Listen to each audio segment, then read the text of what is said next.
Chairperson Johnson, members of the committee, my name is Peter Wolfgang.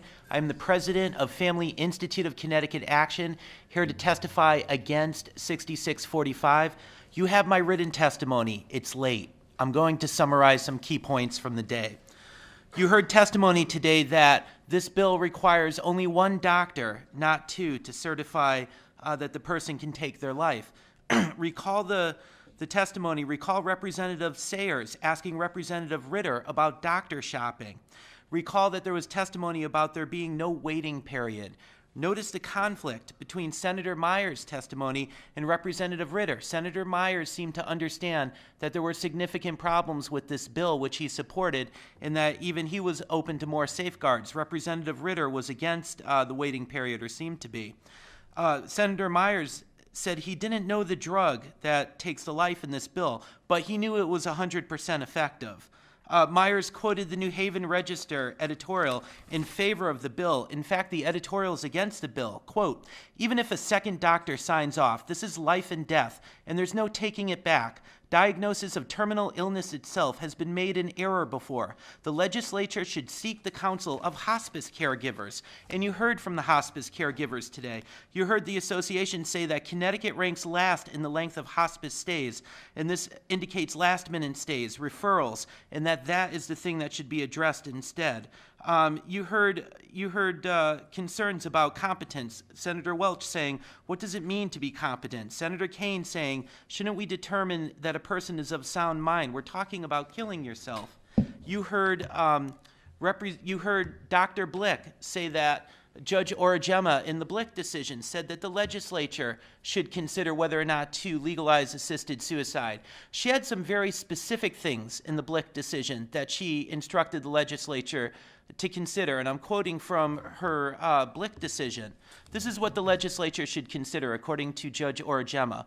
Whether physician-assisted suicide threatens the most vulnerable in society, including the poor, the elderly, and the disabled, who are at risk of being threatened, coerced, or influenced to end their lives to spare their families the financial costs and emotional strain of caring for them, and if so, who best to protect vulnerable individuals from undue influence, pressure, or coercion. Whether physician-assisted suicide shifts the focus of physicians and insurers away from vitally important measures such as identifying and treating depression and providing end-of-life pain control and palliative care. And if so, how best to ensure that all appropriate treatment and care options are considered and made available to patients who may be considering suicide. Whether physician-assisted suicide undermines the physician-patient relationship and the integrity of the medical profession by eroding patient trust in the doctor's role as healer, and if so, how best to avoid or limit such harms. And whether physician-assisted suicide opens the door to the possibility of involuntary euthanasia, as has occurred in the Netherlands because, and here she's quoting the U.S. Supreme Court Washington versus Glucksberg case, quote, because what is couched as a limited right to physician-assisted suicide is likely, in effect, a much broader license which could prove extremely difficult to police and contain, unquote. Judge Origema quotes a Connecticut citizen the last time there was a public hearing on this.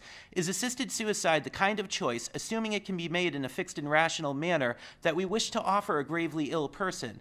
Will we not sweep up in the process some who are not really tired of life, but think others are tired of them? Some who do not really want to die, but who feel that they should not live on, because to do so, when there exists a legal alternative, is a selfish and cowardly act.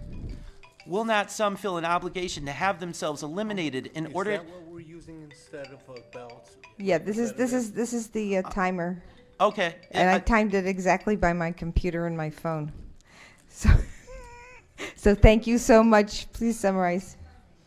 Well, there's just one sentence left. Eliminated in order that the funds allocated for their illness might be better used by their families, or financial worries aside, in order to relieve the families of the emotional strain involved.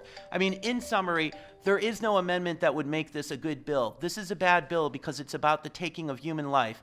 And unless it's an amendment to prevent the taking of human life, this is a bill that should be defeated. Thank you. Thank you. Are there any questions? Thank you so much for being here and taking the time to be with us this evening.